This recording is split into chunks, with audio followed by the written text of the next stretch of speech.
Hello and welcome to Lapping Analytics. My name is Jimmy Lapping. I'm a psychologist and statistician with an interest in a range of topics, including single case designs, as you can see on the screen. Single case designs are research designs in which the same subject or cases are followed over time. Either with an intervention or without an intervention. What you see here is what I introduced last week, for instance, in the context of a so-called interrupted time series design, where we had a baseline phase with its own trend, where we had at some point an intervention or treatment, and then we had a treatment phase, which was another phase of measurements, which, well, in this example looked different from the baseline in the sense that, well, there was quite a bit of an increase in performance. And well, in another video that I just posted, I explained how part of this approach that I presented last week can also be used when an intervention is absent, when you simply have a series of measurements in a single case observational design. You just follow the same subject over time without there being any clear or evident intervention or treatment, just to see how things change over time, or maybe there is a constant intervention. For instance, in that video that I just shared, there was a student that has weekly skills training, and well, if the same skills are being trained week after week, then and you do some assessment of those skills on in every training, then well, you would hope that the skills rating improves now over time, that actually things get better. Now, but of course, there are also single case designs where we have neither the kind of interrupted time series that we have here, nor an intervention absent observational series of measurements, but we have, for instance, alternating treatments. What does that mean? Well, so the thing is that you have designs when it's not so much that at some point you start a treatment, but you actually want the participant, for instance, to be blind to what is treatment and what is placebo, to see if a treatment actually works. What does that look like? Well, I've really just simulated an example here, which I'm going to explain in a little bit of detail. So suppose that here you have just a person, office worker, who goes to the gym on a regular basis, but is kind of feeling that progress is stagnating, feels tired, and is considering if maybe using a specific supplement might help to get rid of that tiredness and actually, improve again in the gym. Not necessarily to build muscle or to lose weight, just to to have a better energy level in that gym session, to get the max out of it. Okay, so what this person decides to do with a personal coach is to randomly assign a substance or placebo. Let's say that this is the kind of substance which you could mix in orange juice, so let's say that on some days there is that substance that is in the supplement, and on other days it's a placebo, which has the same level of tastelessness in the orange juice as the substance has. Just a bit of powder, for instance, but it doesn't really taste. And so there are actually random sequences, with the exception of the first 2 days. So let's say these are training days. Let's say this person goes to the gym 7 days in a week for a 2-week time period for the sake of this single case experiment. What we do is to reserve, but we don't tell the participant, but we reserve the first 2 measurements for baseline measurements, which is placebos. Why I do that will become evident in a minute. And then the remaining 12 days we divide in 6 blocks of 2.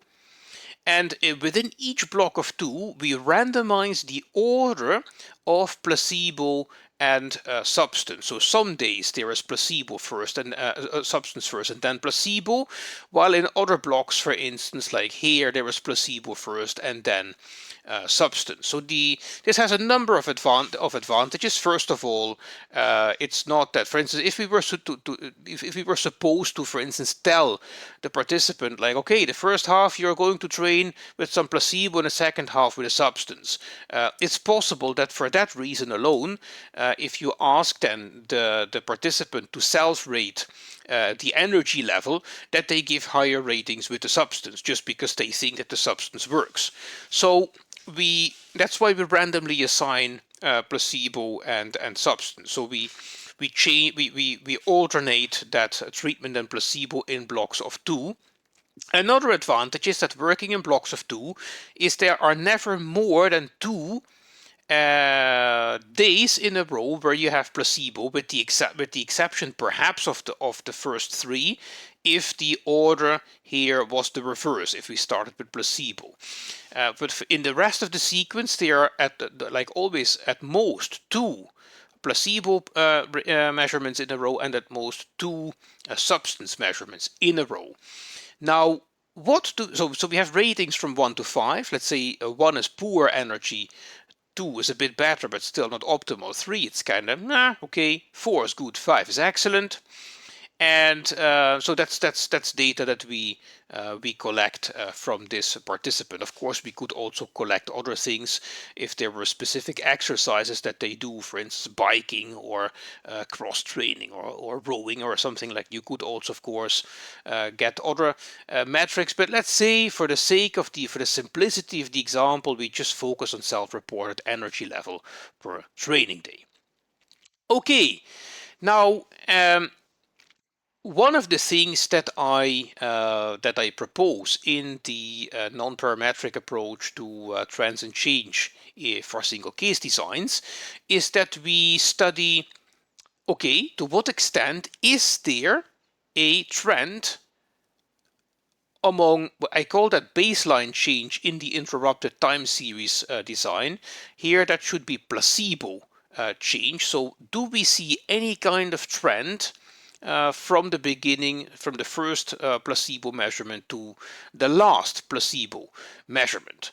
If this is the case, if this change was much stronger, then it would be very difficult to argue for any kind of treatment effect, because we might reach the ceiling already without doing any kind of substance.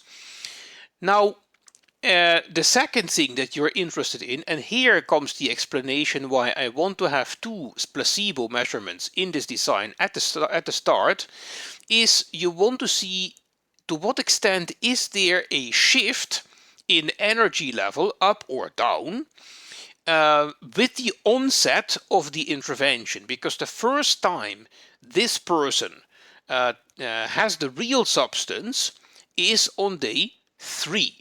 Okay, now they are blind to which days they have placebo or substance, but they rate their energy levels. So in this case, there is a jump of 2. So you could say, okay, this is the shift which is associated with the onset of the intervention. Now, I think that having at least 2 placebo measurements here is sufficient. Some people might say you might want to have 3 or 4. Okay, then you make this first non-randomized block a little bit longer. For this example, I've used 1 also to keep the whole set of measurements limited in 2 weeks, and have also a total of 6 measurements in the substance phase. Well, because if you reduce the number in one of the conditions by too much, well, you do run into statistical power problems more easily. That's always a challenge in single case designs, but well, if you reduce the number of measurements by a lot, obviously that problem becomes worse, becomes more serious. The third type of change that you're interested in is the so-called endpoint difference. So what's the difference in performance between the last measurement with substance and the last measurement baseline, or in this case with placebo, right? That is in this case one rank, and one rating difference. And notice that I talk about ranks because I treat 1, 2, 3, 4, 5 as an ordinal scale. This non-parametric approach does not require equidistance between between subsequent rating categories. They could be approximately the same, they could be the same, but the good thing about treating it as ordinal is it doesn't need to be exactly the same. 2 is more than 1, 3 is more than 2, etc. 5 is more than 4, but the difference between good and very good energy level may not be the same as between okay, decent and good, for instance. That could be different differences, right? Also, those differences could differ between people even. So I treat this as ordinal. Okay, but nevertheless, these are the 3 types of trends that you are interested, that you could be interested in. First of all, is there an increase just looking at the placebo? Is there a clear shift from the onset of the intervention or treatment? And what is the difference in performance, or in this case in energy level, comparing the 2 endpoints of the phases? Now, in the interrupted time series design, those endpoints of course lie further away, but in this kind of a randomized block design, where apart from the first block you have 6 blocks of 2 training days where the order is randomized, so you will have 1 placebo and 1 substance, but the order in which that occurs in a given block, that is determined entirely by at random, right? That's a random process, and which is, by the way, what makes it also a single case experimental design, because the occurrence of the treatment here is randomized. Okay, so these are the 3 types of trends that you could be interested in, and in the absence of any of these trends, especially in the absence thereof, you could look at an overall difference between the red and the blue spots, which is something that I will talk about in a second. But first I will focus a little bit more on these 3 different trends.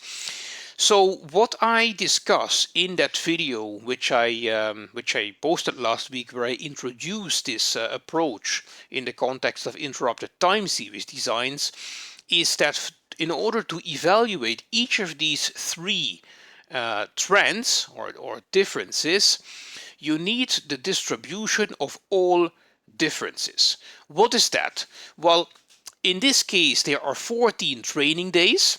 So you have 14 times 13 divided by 2, which is 91 in total. 91 pairs of 2 training days that you can compare in terms of energy level. So for instance, if we compare 1 and 2, there is a 0 change. So that would be one of those pairs that contribute to this bar here of 0 difference. Yeah. While for the shift, for instance, the difference is 2, so that would be here. Baseline change would be 1, so that would be here. And the endpoint difference is also 1, so that would also be here. So we have 91 differences in total, and this is the distribution of all those differences. I don't use frequencies here because I like to have something which is sample size independent, so probabilities always go from a scale from 0 to 1, on a scale from 0 to 1, and it gives you a little bit of a grip, okay, where are like which areas of differences have the higher probabilities, for instance. Okay, now so this is the 3 types of changes that you're interested in. Here you see where these baseline shift and endpoint differences are located, right, as I already explained a minute ago. So for the baseline change, the question is this difference of 1 rank notable in light of the whole difference, which runs from -2 to 3? The question we answer for the baseline change is, okay, there is a difference of 1, a difference of 2, a difference of 3.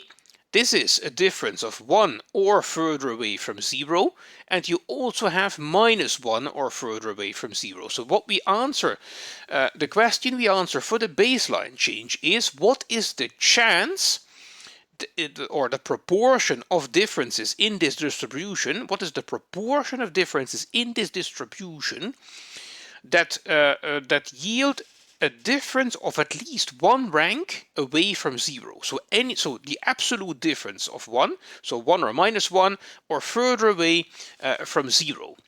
So that's basically everything except for this 0 bar. And when we take that, so that's the data, which we need to scale back from 91 comparisons to a sample size of 14, because we have 14 measurements. And when we do that, we get a distribution, a binomial distribution of success and failure. And we add, in the absence of prior knowledge, a beta 1-1 prior distribution, if you want to know the rationale behind that and the whole mechanic, etc. Then I refer to that original video which I posted a week ago, the link of which you find at the beginning of this presentation. But you get, in this case, a so you combine that data that you get scaled back to a sample size of 14 with a beta 1-1 prior, and you get a posterior distribution with a median of nearly 0.76 and a 90% credible interval running from just over 0.55 to 0.90 approximately. In my approach, I propose that whenever this 90% credible interval is entirely below 0.5, so below 0.5, then we have a notable baseline trend, which in this case is not the case. This lies entirely above 0.5. As soon as this includes 0.5 or is over it, so it's basically, so as soon as this interval includes part of the area starting 0.5 upward, we don't talk about a notable baseline change. We don't have sufficient evidence then to talk about a notable baseline change. You would find the same difference that we will see in a minute for the endpoint difference, because that's also 1 rank. But for shift, well, it's a bit further away, because we have 2 ranks difference, which is, of course, so that would be this bar plus this bar plus this bar here. Anything at least 2 ranks away from 0 to the upside or the downside.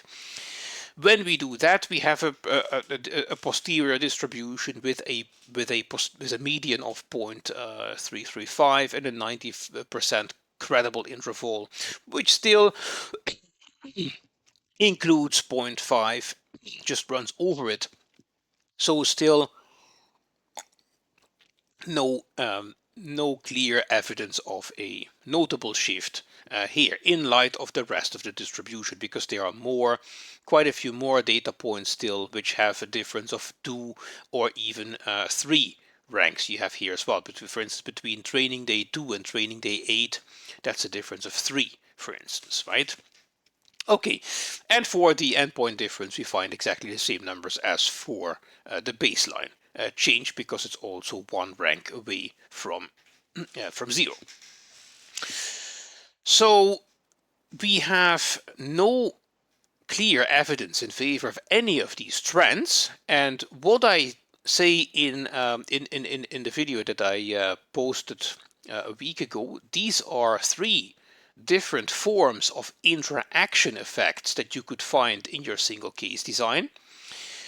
Especially in the absence of those, or when there is ordinal interaction, meaning no crossing lines, no overlapping lines, then you could find you could make a case to look at the overall difference between conditions. So what you end up doing is you look at the distribution of placebos, which runs from 2 to 4, and then you also look at the distribution of substance days here, which is from 4 to 5. And now you calculate the distribution of between condition differences. So the distribution of all differences, what you do is you compare each pair of training days with each other, regardless of the condition to which they belong, right? But what you do in this distribution here is, okay, there are 8 training days where you have a baseline or placebo administered, and 6 days where you have substance administered. So the number of comparisons that you have between conditions is equal is the product of the sample sizes of those two conditions. So 8 times 6 would be 48 comparisons that you can make between conditions. And this distribution in red here shows the differences that you find, where the least favorable difference is 0, because there are cases here where the placebo the placebo here yields 4 as a rating, and there are several treatment ratings where it's also 4. So these differences result in 0 difference, but yet given that most points of the placebo are below 4, you see that for the rest all differences result in 1, 2, or 3 ranks of difference. In this case, that's positive, positive favoring treatment. So better energy levels with the substance. I mean, of course, not yet talking about potential side effects and things like that. That's beyond the scope of this video. Just focused on self-reported energy level. So what happens here is that all the differences that are positive are in favor of the treatment, and the 0 differences, so this bar is equally split over placebo and substance. So that means that we have a very small mass for placebo. The vast chunk is for the treatment condition. Again, for the rationale behind all this and computations, I refer to my original video from last week, which also gives the reference to two peer-reviewed publications in international journals for this approach with R code. So you see how to do that yourself, how to calculate the non-parametric effect based on this distribution for yourself. So when you do that for this data set, you get again, you have to scale these 48 comparisons back to a sample size of 14. And when you do that, you get a posterior distribution using, again, a beta 1,1 prior in the absence of prior knowledge. You get a posterior median of nearly 0.92 and an interval running from almost 0.76 to almost 1. And for the general effect here, the rule is that when the 90% credible interval excludes 0.5, then there is some kind of main effect. If it was entirely below 0.5, it would in this case indicate that the energy level is clearly better with the placebo. So that basically would mean that the substance would actually worsen the situation, would reduce energy level. Maybe there would be some kind of sleep tea or something like that, which is not what you want when you go to the gym to work out. And if you have the interval entirely above 0.5, in that case, which is the case here, you have a clear positive main effect, which, so in this case, they're the better energy levels with the substance. So not talking about any side effects yet, but if the side effects are limited to non-existing, then, well, one might consider some period maybe with this substance. Of course, there are a few side notes. So you cannot do this with just any substance because there may be carryover. But like within the time series, which is generally problematic for this kind of designs, and also the effect of supplements, of course, if you have much longer time series, may reduce, right? I mean, there are, for instance, studies on protein consumption or creatine consumption that show that maybe on the short run they have a bit of effect, but that effect could fade over time. So that's, of course, there are all kinds of side notes here. It's a very simplistic example. But nevertheless, this is a like so, and of course, the statistics don't say anything about those assumptions. You need, I mean, you cannot. These are methodological questions. They are not easily solved just by choosing one statistical approach or the other. But well, all those things aside, you could say, well, okay, in this case, for this subject or for this participant, the energy level is clearly higher with substance than with placebo. So this is a type of main effect, and it makes sense to talk about this kind of main effect because we don't have any kind of findings, clear findings on any of the trends that we estimated before. Having said, I hope that was useful. I hope this is a useful addition to the video that I did on interrupted time series designs.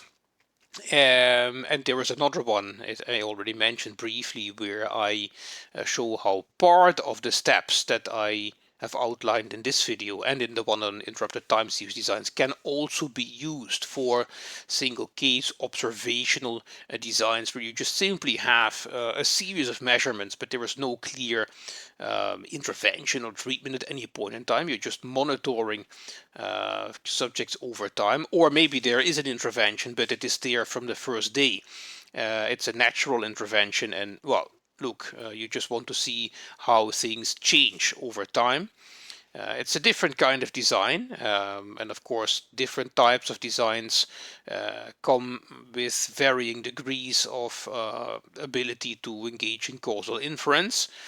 But what this is at least the advantage of this approach is that you do not need large numbers of measurements. I mean, the numbers of measurements that I have in this video and in the previous two on this approach are very small.